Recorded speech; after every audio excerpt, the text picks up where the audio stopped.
Hello guys, hello friends. आज आम आदमी के लिए ज्योग्राफी को मैं इंट्रोड्यूस करने की कोशिश करूँगा। ये बहुत सारे लोग जो मेरे साथ हैं, एक तकरीबन ये रहता है, एक कॉम्प्लेक्स हो जाता है एक विशेष सब्जेक्ट के वजह से। सबके काम में ज्योग्राफी आती है क्योंकि दुनिया के धरातल के ऊपर हर चीज़ वितरित है, कहाँ क्या है। पहली चीज़, जनरली जो ज्योग्राफी के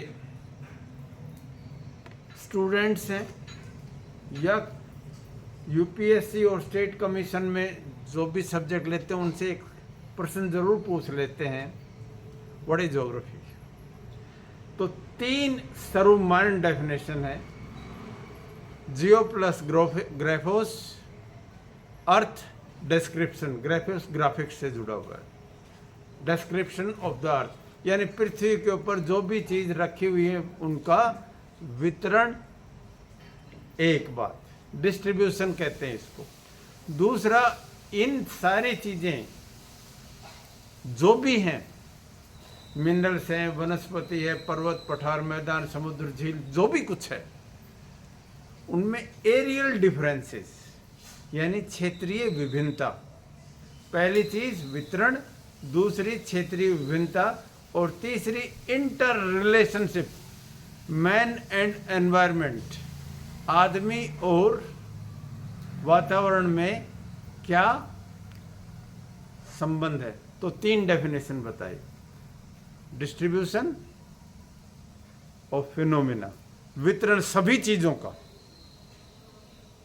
भौतिकीय और मानवीय। दूसरा, क्षेत्रीय विभिन्नताएं, एरियल डिफरेंशिएशन, और तीसरी मैन नेचर इंटर रिलेशनशिप, आदमी का कुदरत के साथ सहसंबंध, एनवायरनमेंट के साथ। थोड़ा सा मैं आपको नक्शे की तरफ भी ले जाना चाहूँगा।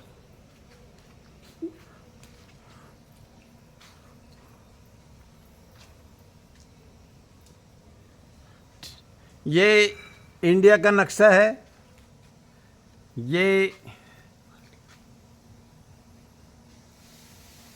वर्ल्ड मैप है, और ये हरियाणा का, मेरी स्टेट का।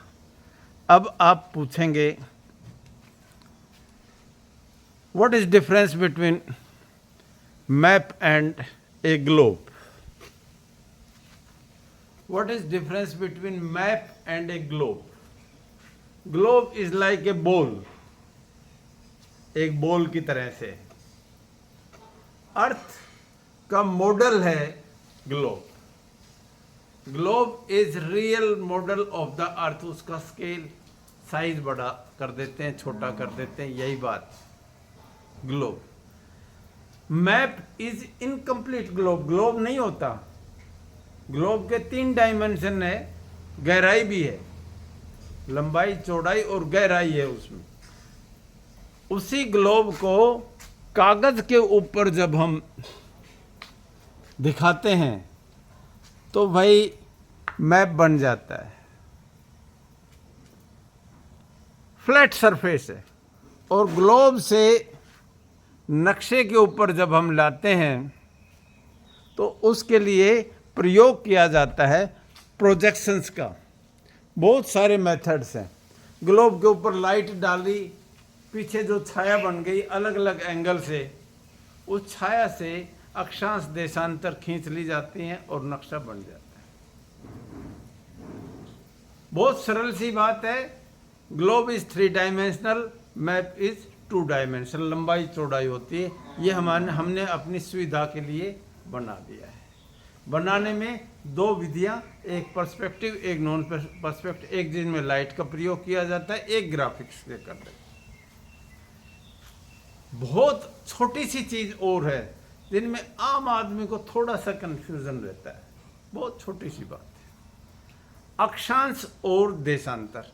वैसे समझाने के लिए बहुत सरल है।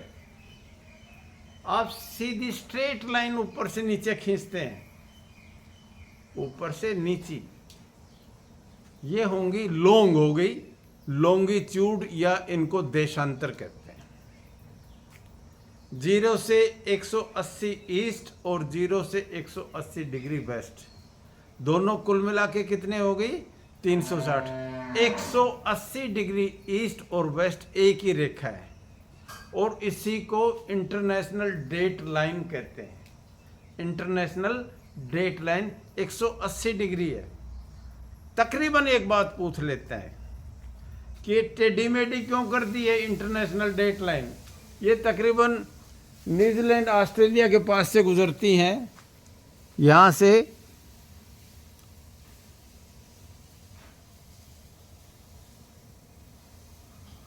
किसी एक देश में 2 टाइम जोन नहीं बने, इसलिए उस देश के एक तरफ से निकाल दी जाती है ताकि टाइम जोन एक ही रहे।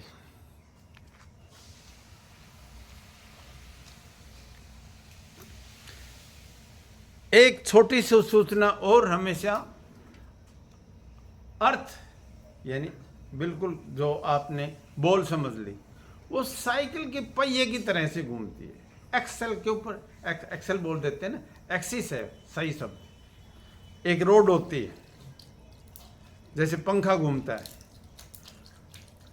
बीचों बीच हमने काल्पनिक मानी नॉर्थ और साउथ पोल के ऊपर, और ये जब घूमती रहती है, जैसे अगर खड़ी साइकिल घूमती है, पहिए को खड़े पे अगर घुमाते हैं तो वो है रोटेशन।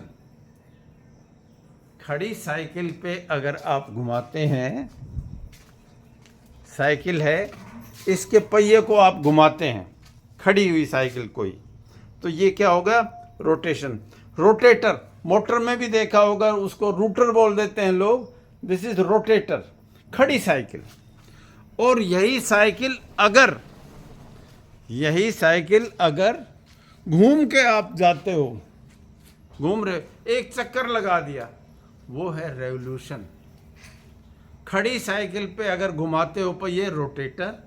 अर्थ भी दोनों रोटेशन भी करती है, यानी एक्सिस पे घूमती भी है, और घूमते घूमते ही चक्कर भी लगाती रहती है सूर्य को, और ये चक्कर लगाती है अंडाकार पथ पर। इसको कहते हैं इलिप्टिकल। रास्ता जो बनता है वो इलिप्टिकल है। कैसा है? अंडाकार। फिर बताए रोटेशन, रेवोल्यूशन में रोटेशन खड़ा जैसे साइकिल का पहिया, रेवोल्यूशन चक्कर लगाओ, बैठ के चक्कर लगाते हो, और जो घूमने का रास्ता है वो इलिप्टिकल है, अंडाकार है। अर्थ का अंडाकार पथ के ऊपर आप घूमते हैं। यहां बड़ी इंपॉर्टेंट सूचना है, वो पूछेंगे दिन रात रोटेशन से बनता है या रेवोल्यूशन की वजह से? दिन रात रोटेशन की वजह से बनता है। और सीजन किससे बनते हैं? ऋतुएं। ऋतुएं बनती है रेवोल्यूशन की वजह से। फिर दोबारा से रोटेशन से जो घूमती रहती है, जो सन की तरफ आ गया हिस्सा वहां दिन, और जो दूसरी तरफ रहता है वो रात। 24 घंटे में पूरी घूम जाती है। और पृथ्वी 66.5 डिग्री के ऊपर झुकी हुई है, और सूर्य के चक्कर लगाती है, तो इससे ऋतुएं बनती हैं। ऋतुएं बनने के 2 ही सबसे बड़े कारण है, 66.5 डिग्री के ऊपर झुके हुए होना, और दूसरा रेवोल्यूशन, चक्कर काटना।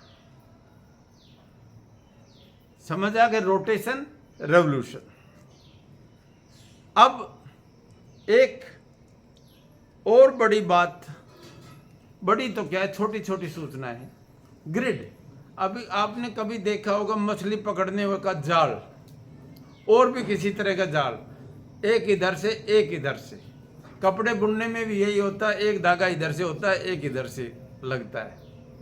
ये जाल है, यही अक्षांश और देशांतरों का जाल बन जाता है। पृथ्वी को ग्रिड्स में बांट दिया, यानी लाइनें खींचकर वर्गाकार टुकड़ों में बांट दिया।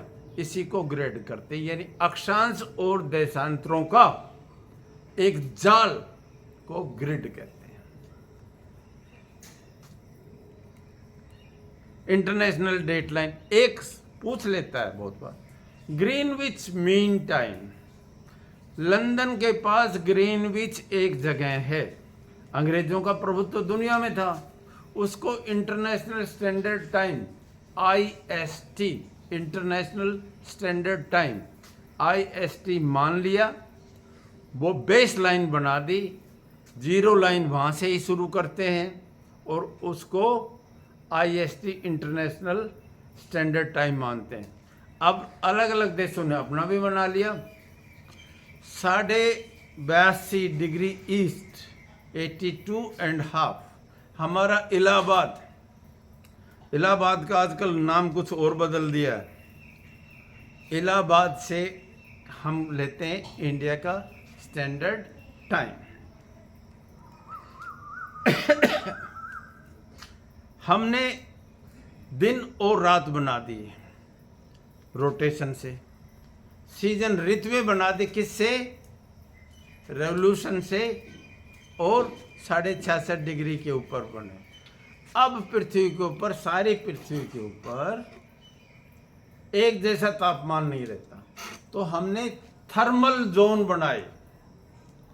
ये बहुत पहले सबसे ज्यादा बड़ी रिसर्च ज्योग्राफी में ग्रीक्स की है, बहुत मेहनत की है। उस समय देख लो 3 जोन बना दिए, 0 से 23.5 डिग्री नॉर्थ और साउथ दोनों तरफ,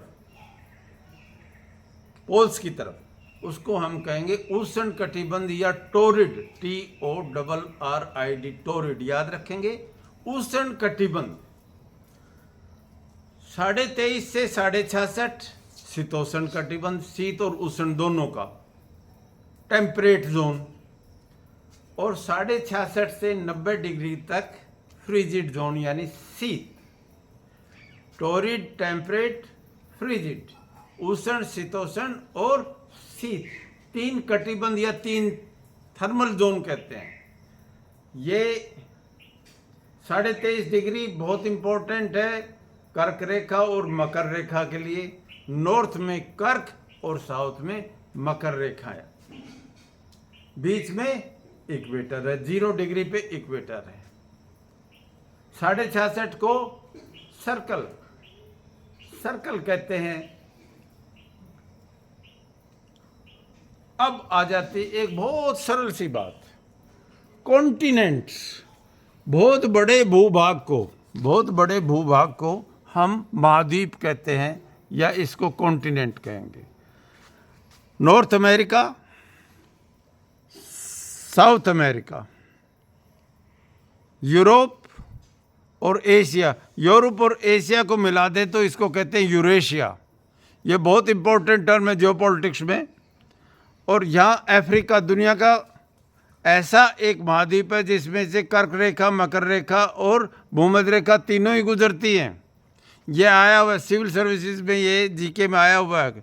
एशिया दुनिया का सबसे बड़ा महाद्वीप है, इंडिया एशिया में ही आता है। ऑस्ट्रेलिया और न्यूजीलैंड ये सारा का सारा मिला देते हैं, इसको ओशिनिया कहते हैं। और एक एंटार्क्टिका साउथ में।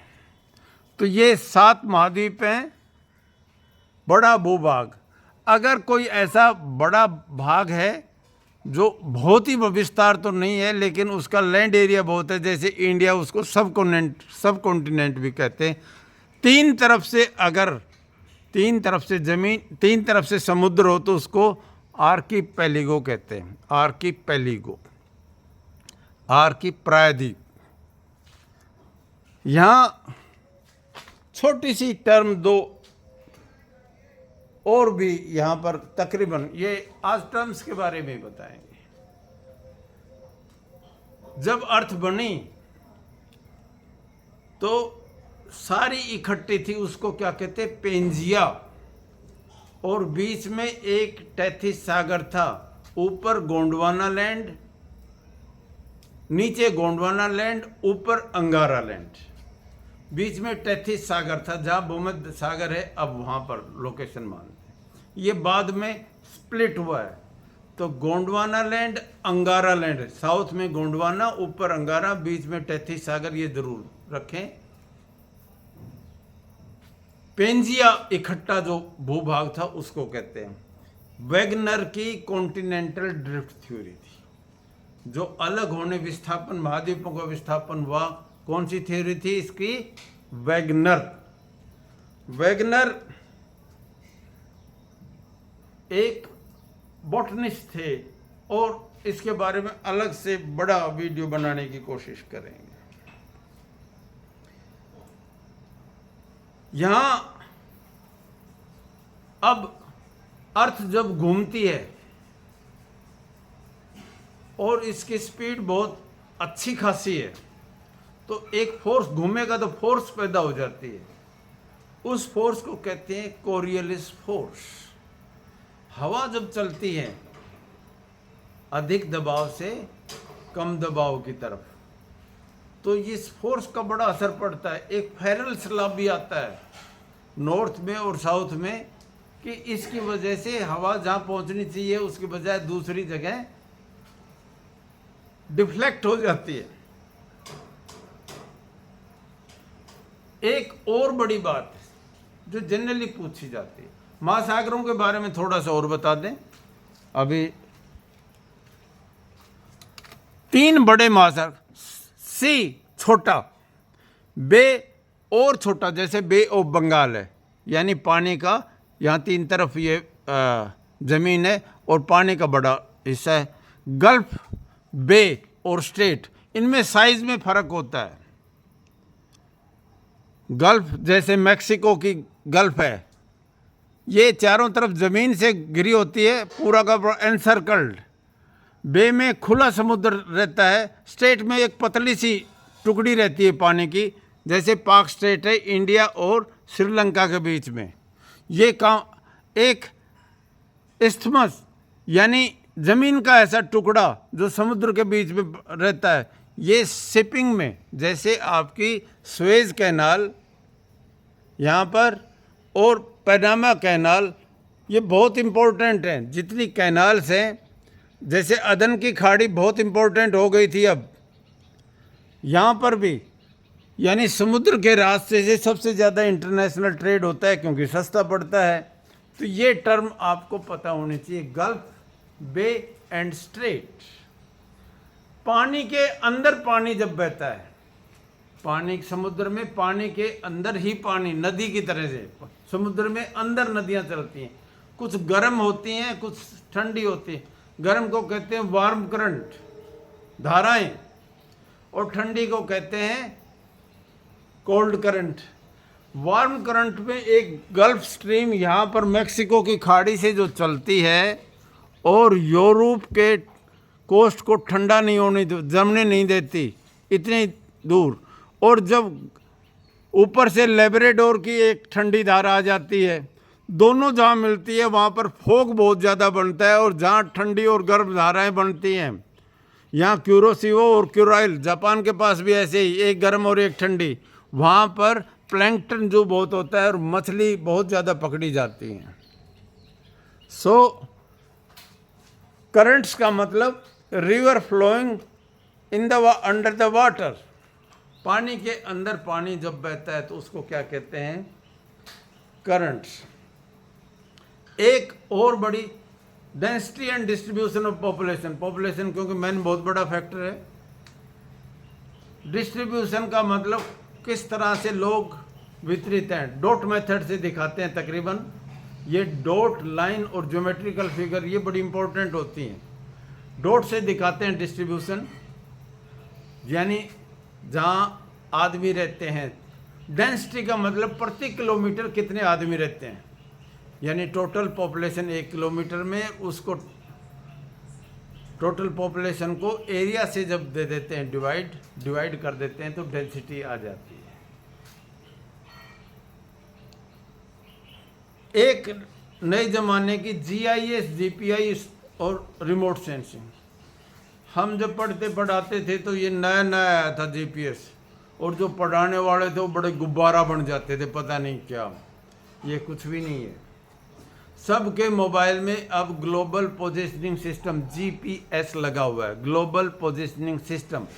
सीधी बात क्या है, ग्रिड जो आपने बनाया है वो डिजिटल कर दिया, उसका मैप वो डिजिटल मैप हो गया, आपके लैपटॉप पे भी आ गया, आपके मोबाइल पे भी आ गया, सैटेलाइट से सारा होता है और साइट सिचुएशन और लोकेशन को ये बताता रहता है। जीआईएस का मतलब जितनी भी मैंने पहले भी बताया वितरण, कहाँ कौन सी चीज़ है, फॉरेस्ट कहाँ पर है, पहाड़ कहाँ है, नगर कहाँ है, सड़क कहाँ है, छोटी सी छोटी सूचना को डिजिटल मैप के ऊपर रख देना और उसके बारे में सारी सूचनाएं वहीं पर प्लांट कर देना।